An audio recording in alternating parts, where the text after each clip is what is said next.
नमस्कार, स्वागत है आप सभी का डीएलएड क्लासेस पे। आज हम लोग पढ़ने जा रहे हैं प्रारंभिक शिक्षा के नवीन प्रयास के जितने सारे 2015 से लेकर 2022 तक जितने भी क्वेश्चन हैं अति लघु उत्तरीय उसको एक ही वीडियो में देखेंगे। चलिए स्टार्ट करते हैं। पहला क्वेश्चन है, शिक्षा को संविधान में समवर्ती सूची में रखने का क्या उद्देश्य है? उत्तर है, शिक्षा को समवर्ती सूची से रखने का उद्देश्य है कि शिक्षा से संबंधित निर्णय राज्य सरकार एवं केंद्र सरकार दोनों आवश्यकतानुसार ले सके। यानी कि जो भी विषय समवर्ती सूची में रहता है उस पे केंद्र सरकार और राज्य सरकार दोनों है जो कानून बना सकते हैं। अगला क्वेश्चन है, स्कूल चलो अभियान कब प्रारंभ हुआ था? तो स्कूल चलो अभियान जुलाई 1996 में प्रारंभ हुआ था। अगला है, भारत में ईस्ट इंडिया कंपनी का प्रवेश कब हुआ? तो वो हुआ था 1600 ईस्वी में। अगला क्वेश्चन है, कोलकाता मदरसा की स्थापना किसने की थी? तो ये हुआ था सन 1781 में वारेन हेस्टिंग ने की थी। ठीक है, चलिए अगला क्वेश्चन है, ब्रिज कोर्स से आप क्या समझते हैं या क्या आशय है? ठीक है, तो देखिए ब्रिज कोर्स से तात्पर्य ऐसा कोर्स जो शिक्षा से वंचित या ड्रॉप आउट बच्चों को या ऐसे बालकों को जो किसी वजह से शिक्षा से जुड़ नहीं पाए उन्हें शिक्षा से जुड़ने के लिए ब्रिज कोर्स कराया जाए। ठीक है, जो शिक्षा से वंचित बच्चे हैं या शिक्षा छोड़ चुके हैं बीच में उन सबको शिक्षा दिलाने के लिए ये कराया जाता है ब्रिज कोर्स। अगला क्वेश्चन है कि प्राथमिक शिक्षा की प्रमुख समस्याओं का उल्लेख कीजिए। तो प्राथमिक शिक्षा की जो प्रमुख समस्याएं हैं, पहला है प्राथमिक शिक्षा की महंगी होना, दूसरा है स्कूलों की अनुपलब्धता यानी स्कूलों की कमी, तीसरा है उद्देश्यों की अस्पष्टता, चौथा है दोषपूर्ण शिक्षण प्रक्रिया, पांचवा है अप्रशिक्षित अध्यापक और छठा है अपव्यय एवं अवरोधन। चलिए अगला क्वेश्चन है, बीईपी क्या है? देखिए बीईपी हो गया शैक्षिक शिक्षा परियोजना, 5 अक्टूबर सन 1993 से प्रभावी है। इस परियोजना प्रदेश में बेसिक शिक्षा की सुव्यवस्था हेतु संचालित की गई। इस परियोजना के अंतर्गत बेसिक शिक्षा के सार्वजनिकरण पर मुख्य रूप से महत्व दिया गया। सार्वजनिकरण के लक्ष्य की प्राप्ति हेतु विद्यालय में बच्चों के नामांकन एवं ठहराव में वृद्धि करना तथा उन्हें गुणवत्तापूर्ण शिक्षा उपलब्ध कराना इसका उद्देश्य था। ठीक है, चलिए अगला क्वेश्चन है, पी मोस्ट कार्यक्रम का मुख्य उद्देश्य क्या है? एनसीईआरटी, ठीक है, नई दिल्ली द्वारा वर्ष 1986 में यह कार्यक्रम प्रारंभ किया गया। राष्ट्रीय शिक्षा नीति 1986 की मूल संतुतियों से अवगत कराना इस कार्यक्रम का मुख्य उद्देश्य था, यानी ये पी मोस्ट का काम था। अगला है कि बेसिक शिक्षा परियोजना के अंग कौन कौन से हैं? तो बेसिक शिक्षा परियोजना के अंग विद्यालय सुलभ कराना, नामांकन, उपलब्धि प्राप्त करना और चौथा है सतत शिक्षा। चलिए अगले क्वेश्चन पे,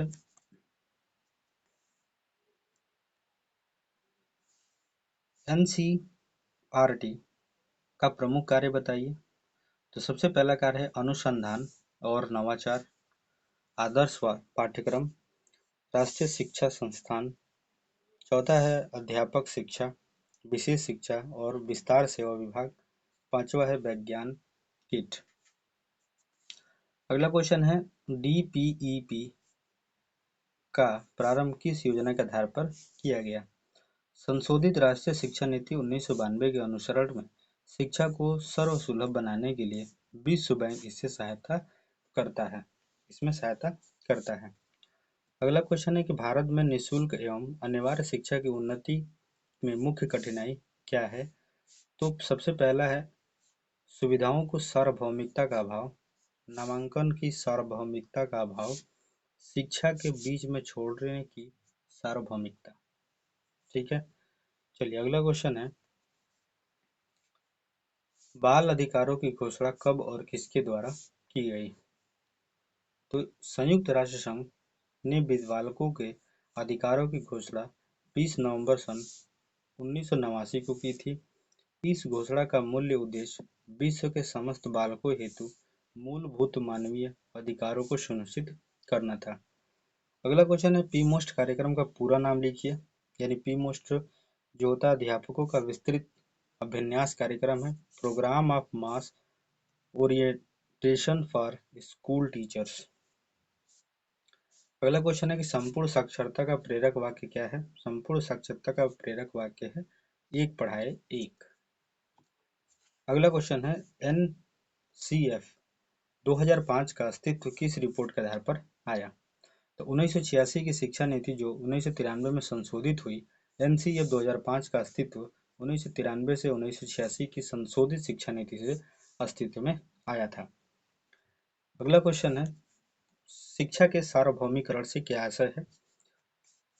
शिक्षा का सार्वभौमिकरण या लोकव्यापीकरण या सार्वभौमिकरण का शाब्दिक अर्थ है शिक्षा का किस निश्चित स्तर तक सभी लोगों के लिए अनिवार्य एवं निःशुल्क रूप से उपलब्ध होना। ठीक है, चलिए अगला क्वेश्चन है लॉर्ड मैकाले ने अपने विवरण पत्र में भारत में शिक्षा का क्या उद्देश्य बताया था। तो लॉर्ड मैकाले ने अपने विवरण में भारत में शिक्षा का उद्देश्य बताया अंग्रेजी शिक्षा के माध्यम से यूरोपीय आवश्यक सुविधाओं को सुलभ कराना। अगला है पोषाहार वितरण योजना में कितने कैलोरी ऊर्जा बालकों को देने की व्यवस्था है। तो मिड डे मील कार्यक्रम को एक केंद्रीय प्रवर्तित योजना के रूप में 15 अगस्त 1995 को पूरे देश में लागू किया गया था। 450 कैलोरी देने की व्यवस्था है। कितना है 450। इस योजना के तहत न्यूनतम 200 दिनों हेतु निम्न प्राथमिक स्तर के लिए प्रतिदिन न्यूनतम 300 कैलोरी ऊर्जा एवं 8 से 12 ग्राम प्रोटीन तथा उच्च प्राथमिक स्तर के लिए न्यूनतम 100 कैलोरी ऊर्जा और 20 ग्राम प्रोटीन देने का प्रावधान है। अगला क्वेश्चन है डीपीईपी जिला प्राथमिक शिक्षा कार्यक्रम किस बैंक की वित्तीय सहायता से संचालित किया गया। तो ये था विश्व बैंक। अगला क्वेश्चन है राष्ट्रीय बाल श्रम परियोजना का मुख्य उद्देश्य या उद्देश्य क्या है। तो इस परियोजना का मुख्य उद्देश्य बाल श्रमिकों को पुनर्वास तथा बाल श्रम समस्या का पूर्ण रूप से उन्मूलन करना। अगला है स्वतंत्रता के समय भारत में साक्षरता कितने परसेंट थी। तो स्वतंत्रता के समय भारत की साक्षरता तो 14% थी, जो बढ़कर लगभग 74% हो गई है वर्तमान में। अगला क्वेश्चन है कि ऑपरेशन ब्लैक बोर्ड योजना के अंतर्गत प्रत्येक विद्यालयों को दी जाने वाली किन्हीं 4 वस्तुओं के नाम लिखिए। पहला है शिक्षक उपकरण, पाठ्यक्रम शिक्षक संदर्शिका पाठ्यपुस्तक। दूसरा है शिक्षक कक्षा शिक्षण सामग्री, मानवीय ग्लोब चार्ट, खेल सामग्री व खिलौने और विज्ञान किट। अगला क्वेश्चन है पी मोस्ट क्या है। तो यह सेवारत अध्यापकों का विस्तृत अभिन्यास कार्यक्रम है। इसका उद्देश्य राष्ट्रीय शिक्षा नीति 1986 की मूल संतुतियों से अवगत कराना है। अगला क्वेश्चन है एसओपीटी का पूरा नाम बताइए। एसओपीटी का पूरा नाम है प्राथमिक शिक्षकों का विशेष अनुस्थापन कार्यक्रम। अगला क्वेश्चन है राष्ट्रीय शिक्षा नीति 1992 में राष्ट्रीय शिक्षा व्यवस्था के विषय में क्या कहा गया है। संपूर्ण भारत में शैक्षिक संरचना एक समान होनी चाहिए। यह शैक्षिक संरचना 10+2+3 के आधार पर होनी चाहिए और इसे सभी राज्य अपने अपने यहाँ लागू कर दें। शिक्षा की राष्ट्रीय प्रणाली राष्ट्रीय पाठ्यक्रम संरचना पर आधारित होनी चाहिए। अगला क्वेश्चन है शिक्षा बिना बोझ के नामक शीर्षक किसकी रिपोर्ट में प्रस्तुत की गई, स्पष्ट कीजिए। तो ये था प्रोफेसर यशपाल समिति की रिपोर्ट में। यानी इनका गठन इसलिए किया गया था कि जो बच्चों के ऊपर शैक्षिक बोझ जो होते हैं उसको कम करने के लिए इस कमेटी को बनाया गया था। अगला है NCFTE 2009 क्या है। शिक्षक शिक्षा हेतु राष्ट्रीय पाठ्यचर्या की रूपरेखा 2009 NCFTE 2009 शिक्षा सेवा हेतु एक नवीन दस्तावेज है। इसका मुख्य उद्देश्य योग्य पेशेवर और मानवीय मूल्यों से युक्त शिक्षकों को तैयार करना है। ठीक है, चलिए अगले क्वेश्चन पे, शिक्षा में छनाई सिद्धांत से क्या आशा है? शिक्षा के क्षेत्र में निस्यंदन या छनाई से तात्पर्य समाज के उच्च वर्गों को दी जाने गई शिक्षा को कालांतर में निम्न वर्ग तक पहुंचाने से है। अगला क्वेश्चन है, लॉर्ड कर्जन को शैक्षिक नीतियों में शिमला शिक्षा सम्मेलन 1901 बताइए। तो लॉर्ड कर्जन की शैक्षिक नीतियां, सन 1901 में लॉर्ड कर्जन से शिमला में एक गुप्त शिक्षा सम्मेलन बुलाया। इस सम्मेलन में प्रमुख उद्देश्य भारतीय शिक्षा को पुनर्गठन और सुधार करना था।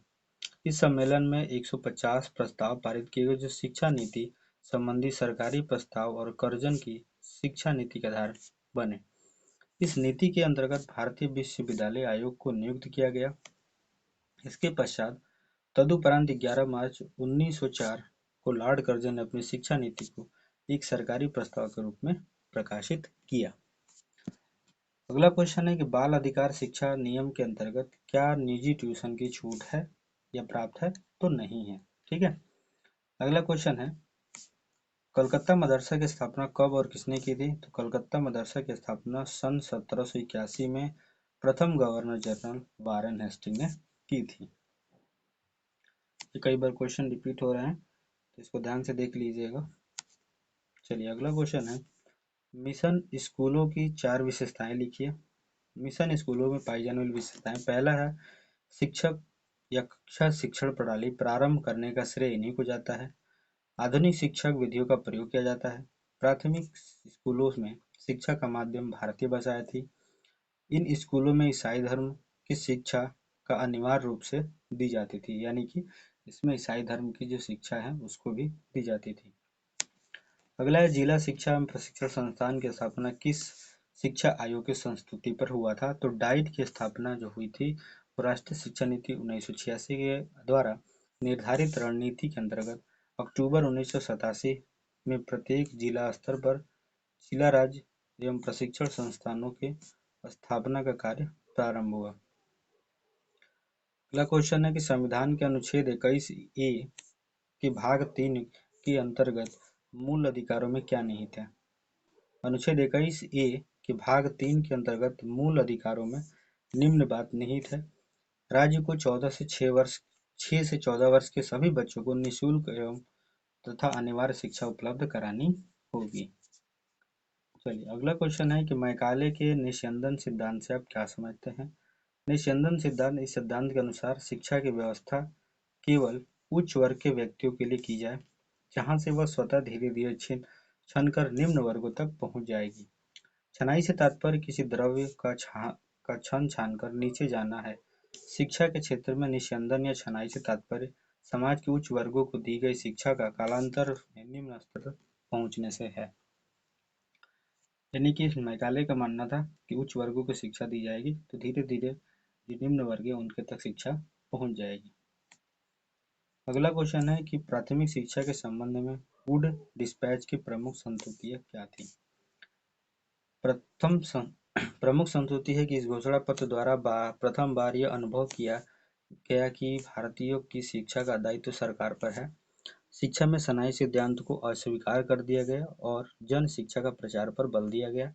शिक्षा प्राप्ति के लिए निर्धन छात्रों की छात्रवृत्ति की सिफारिश भी की गई थी।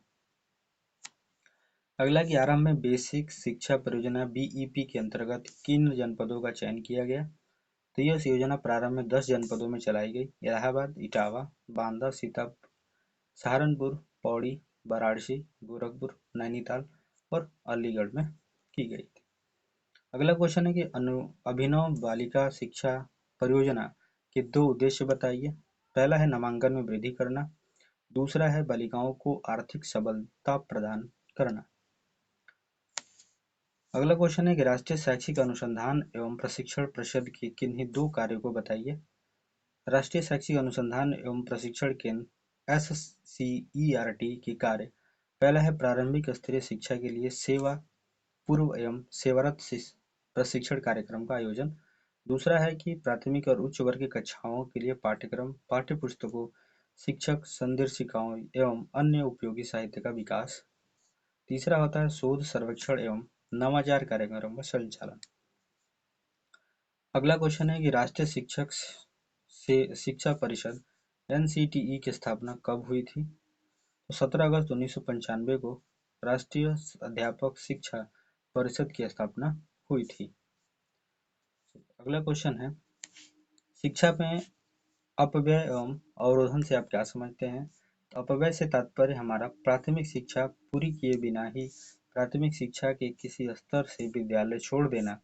इस प्रकार अपव्यय उम्र, श्रम, शक्ति, प्रयास तथा अभिभावकों के धन की क्षति होती है, जो बालक के प्राथमिक शिक्षा के रूप में न करने के कारण होती है।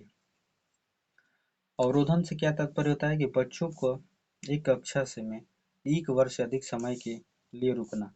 भारत में एक बड़ी मात्रा में छोटे छोटे अबोध बालक एक ही कक्षा में 1 से अधिक वर्ष के लिए रुक जाते हैं। ठीक है, चलिए अगला क्वेश्चन है कि हंसा मेहता समिति 1962 के प्रमुख सुझाव क्या हैं? तो हंसा मेहता समिति 1962 के प्रमुख सुझाव ये थे कि इसका सुझाव था कि लड़के लड़कियों की शिक्षा समान होनी चाहिए, अर्थात लिंग के आधार पर किसी भी प्रकार का भेदभाव नहीं करना चाहिए। अगला क्वेश्चन है, जिला प्राथमिक शिक्षा डीपीईपी का 2 कार्य बताइए। पहला है भौतिक एवं अकादमिक क्षेत्रों में क्षमता संवर्धन करना, प्राथमिक शिक्षा का विस्तार करना, विद्यालय में बच्चों के ठहराव बढ़ाने के तथा उनके ह्रास अवरोध लाना।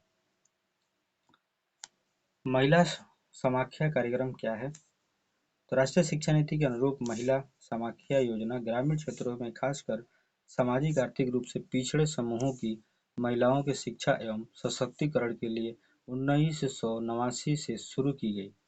महिला समाख्या कार्यक्रम का उद्देश्य समानता हासिल करने के लिए महिलाओं की शिक्षा हेतु एक ऐसे माहौल का सृजन करना जिसमें महिलाएं ज्ञान तथा सूचना प्राप्त कर अपने और अपने समाज के विकास में सकारात्मक भूमिका अदा करने के लिए सशक्त बने। इस कार्यक्रम का 10 राज्यों यानी आंध्र प्रदेश, असम, बिहार, छत्तीसगढ़, झारखंड, कर्नाटक, केरल, गुजरात, उत्तर प्रदेश और उत्तराखंड के 126 जिलों में कार्यान्वित किया जा रहा है। अगला क्वेश्चन है, न्यूनतम अधिगम स्तर से क्या समझते हैं?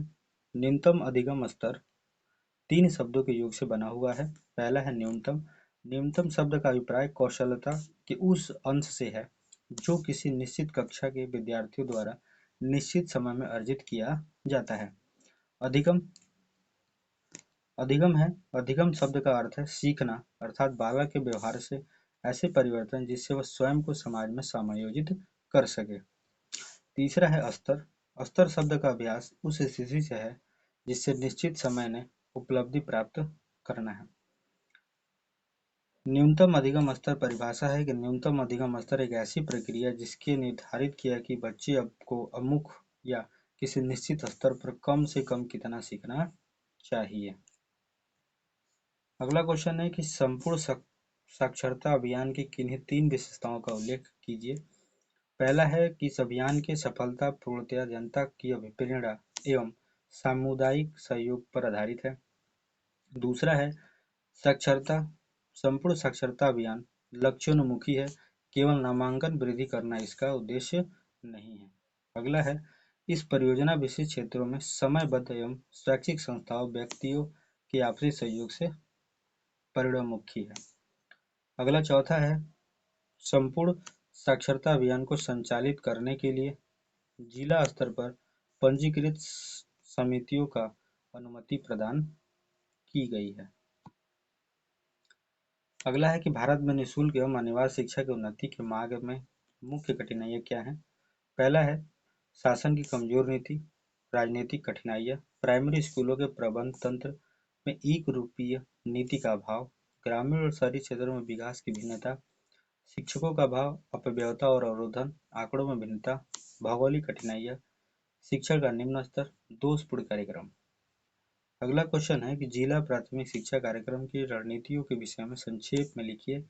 तो बालिका शिक्षा का विशेष महत्व, दूसरा है विद्यालय की प्राथमिकता बढ़ाने पर बल, तीसरा है वैकल्पिक शिक्षा का सुदृढ़ीकरण, चौथा है सामुदायिक सहयोग और समानता पर बल, पांचवा है अध्यापक दक्षता में वृद्धि। अगला क्वेश्चन है कि पूर्व प्राथमिक शिक्षा परियोजना के अंतर्गत शिशुओं के सर्वांगीण विकास हेतु कौन कौन सी योजनाएं चलाई जा रही हैं। उत्तर है कि इस स्तर के शिक्षकों को पढ़ना लिखना और गिनती ही केवल न सिखाकर उनके सर्वांगीण विकास हेतु खेल कहानी गीत अन्य रोचक कार्यक्रमों का आयोजन किया जाता है। अगला क्वेश्चन है कि सर्व शिक्षा अभियान के सफल क्रियान्वयन हेतु सरकार द्वारा कौन कौन सी योजनाएं चलाई जा रही हैं। तो उसमें पहली है 2003 तक प्राथमिक विद्यालयों शिक्षा गारंटी केंद्रों वैकल्पिक और शिक्षित विद्यालय शिविरों के सभी बच्चों को प्रवेश कराना। दूसरा है कि 2007 तक सभी बच्चों कक्षा 5 तक की प्राथमिक शिक्षा पूरी कर लें। 2010 तक सभी बच्चों कक्षा 8 तक की शिक्षा पूर्ण कर लें। चौथा है जीवन के लिए शिक्षा पर बल देते हुए संतोषप्रद गुणात्मक प्रारंभिक शिक्षा पर ध्यान केंद्रित करना।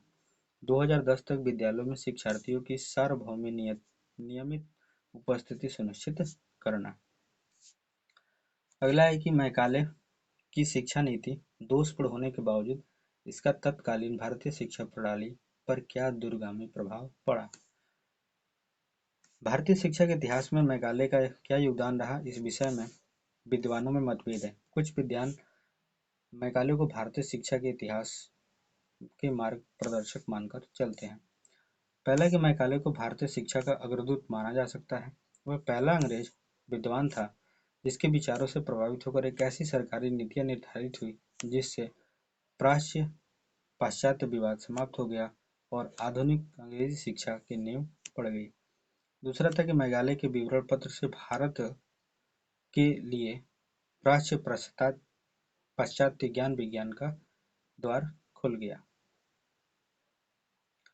अगला क्वेश्चन है एनसीईआरटी के मुख्य कार्य बताइए। अनुसंधान एवं नवाचार। दूसरा है आदर्श पाठ्यक्रम। तीसरा है राष्ट्रीय शिक्षा संस्थान। चौथा है अध्यापक शिक्षा विशेष शिक्षा और सेवा विस्तार। अगला क्वेश्चन है कि इंदिरा गांधी राष्ट्रीय मुक्त विश्वविद्यालय की स्थापना कब हुई थी। तो ये हुई थी 20 सितंबर सन 1985 में। अगला क्वेश्चन है कलकत्ता मदरसा एवं बनारस संस्कृत कॉलेज की स्थापना किस उद्देश्य से की गई थी। तो कलकत्ता मदरसे की स्थापना का मुख्य उद्देश्य इस्लाम धर्म तथा मुस्लिम कानूनों की शिक्षा देकर अंग्रेज न्यायाधीशों के लिए मुस्लिम सलाहकार तैयार करना था। बनारस संस्कृत विद्यालय की स्थापना का उद्देश्य मनुस्मृति पर आधारित हिंदू कानूनों की शिक्षा देकर अंग्रेज न्यायाधीशों के हिंदू सलाहकार तैयार करना था। अगला क्वेश्चन है कि पी मोस्ट का पूरा नाम अंग्रेजी में लिखिए। तो देखिए program of mass oriented of school teacher. ठीक है। अगला क्वेश्चन है प्रथम चरण में डीपीईपी देश के किन राज्यों में लागू की गई थी। तो 7 राज्यों के 42 जनपदों के प्रथम चरण चयनित 7 राज्य थे मध्य प्रदेश असम हरियाणा महाराष्ट्र कर्नाटक तमिलनाडु और केरल। ठीक है। अगला क्वेश्चन है कि ड्रॉप आउट के संदर्भ में डीपीईपी का उद्देश्य क्या था। ड्रॉप आउट की दर में 10% कम करना तथा धारण क्षमता को 90% तक बढ़ाना। अगला क्वेश्चन है ईसीसीई द्वारा संक्षेप को अंग्रेजी में लिखिए। तो early childhood care and education. ठीक है। अगला क्वेश्चन है कि प्रथम चरण में मध्याह्न भोजन योजना प्रदेश के किन जनपदों में कितने विकास खंडों में लागू की गई थी। तो 38 जिलों में 240 विकास खंडों में संचालित की गई थी। अगला क्वेश्चन है कि मैकाले शिक्षा द्वारा भारत में किस प्रकार का वर्ग तैयार करना चाहता है। मैकाले ने अपने विवरण पत्र में लिखा कि हमें भारत में एक ऐसा वर्ग बनाना चाहिए जो रक्त और वर्ग से भारतीय किंतु रुचियों नैतिक आदर्शों और बुद्धि में अंग्रेज हो। इस बात का यह स्पष्ट होता है कि मैकाले भारत में एक ऐसा बाबू वर्ग उत्पन्न करना चाहता था जो पाश्चात्य सभ्यता का उपासक और ब्रिटिश शासक का भक्त बनकर अंग्रेजी राज्य की जड़ें मजबूत करने में सरकार की मदद कर सके। अगला क्वेश्चन है वुड के आदर्श पत्र में शिक्षा का माध्यम क्या निर्धारित किया गया। तो अंग्रेजी और भारतीय भाषा। अगला क्वेश्चन है कि वुड के आदेश पत्र में शिक्षा का माध्यम क्या निर्धारित किया गया था। तो अंग्रेजी और भारतीय भाषा। ठीक है। अगला क्वेश्चन है कि यशपाल समिति की अध्यक्षता की गठित समिति का उद्देश्य क्या था। अधिगम की गुणवत्ता में सुधार करते हुए सभी स्कूली छात्रों विशेषकर छोटे बच्चों पर पढ़ाई के बोझ को कम करने के उपायों के बारे में सलाह देना इनका काम था। ऑपरेशन ब्लैक बोर्ड के विद्यालयों की कौन कौन सी सुविधाएं प्रदान की गई? इस योजना के अंतर्गत बहुत सारी सूचनाएं, जैसे शिक्षक उपकरण दिलाना, खेल सामग्री, विज्ञान किट, विद्यालय घंटी, संगीत उपकरण, कक्षा कक्ष, शौचालय, चटाई, कुर्सी शिक्षक के लिए, बहुत सारी वस्तु प्रदान की गई। अगला क्वेश्चन है, कस्तूरबा गांधी विद्यालय का संक्षिप्त भारतीय दीजिए। तो बालिकाओं हेतु कस्तूरबा गांधी आवास बनाना, यानी कि कस्तूरबा गांधी जो बना वो बालिकाओं के देखरेख के लिए ही बना था। डीपीईपी परियोजना के कार्य बताइए। प्राथमिक शिक्षा का विस्तार करना और विद्यालय में बच्चों की ठहराव की व्यवस्था करना, ठहराव के लिए।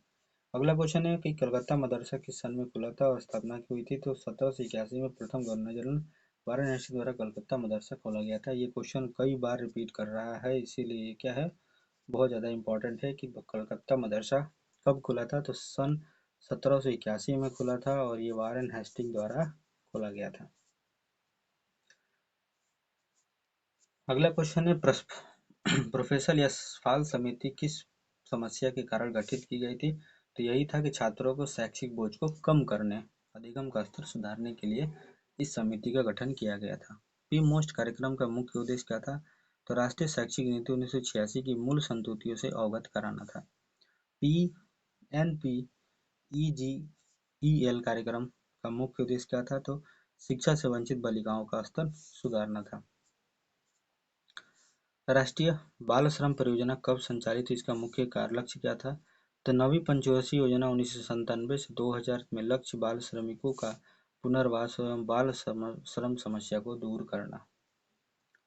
अगला क्वेश्चन है कि हंटर कमीशन द्वारा माध्यमिक शिक्षा के क्षेत्र में कौन सी आर्थिक प्रणाली लागू की जो आज भी प्रचलित है? तो अनुदान प्रणाली। अगला है, भारतीय शिक्षा को लॉर्ड कर्जन की किन्हीं दो प्रमुख देनों का उल्लेख बताइए। पहला दिया था केंद्रीय शिक्षा विभाग की स्थापना उन्होंने कराया था। दूसरा था कि भारतीय विश्वविद्यालय आयोग भी बनाया गया था। अगला क्वेश्चन है, कोठारी आयोग की नियुक्ति का मुख्य उद्देश्य क्या था? तो शिक्षा के राष्ट्रीय स्वरूप में शिक्षा के समस्त स्तरों के संबंध में सिद्धांत व नीतियां बनाना। अगला है कि नई शिक्षा नीति 1986 में किन दो प्रमुख विशेषताओं का वर्णन? पहला, शैक्षिक अवसरों में समानता, केंद्र सरकार की भागीदारी। अगला कि बाल शिक्षा नियम के अंतर्गत क्या निजी ट्यूशन की छूट है? तो नहीं है। मैकाले द्वारा अपने विवरण पत्र में कौन सा ध्येय वाक्य लिखा है? एक अच्छे यूरोपीय पुस्तकालय की एक अलमारी का साहित्य भारत व अरब का संपूर्ण साहित्य के समान है। अगला क्वेश्चन है कि भारत में छनाई या निस्यंदन सिद्धांत से क्या आशय है? कुछ लोगों को शिक्षा देना ताकि वे अन्य जनसाधारण को शिक्षित कर सके। दोस्तों, यहीं पे आज समाप्त होता है ये भारत प्रारंभिक शिक्षा के नवीन प्रयास। आप लोग लाइक कीजिए, शेयर कीजिए। आप लोग को ऐसे ही वीडियो मिलते रहेंगे, क्योंकि एक जगह पे सारे चैप्टर को सुपर फास्ट तरीके से रिवीजन हो रहा है, जो आपके एग्जाम के लिए बहुत ही महत्वपूर्ण है। तो मिलते हैं अगले वीडियो में। धन्यवाद।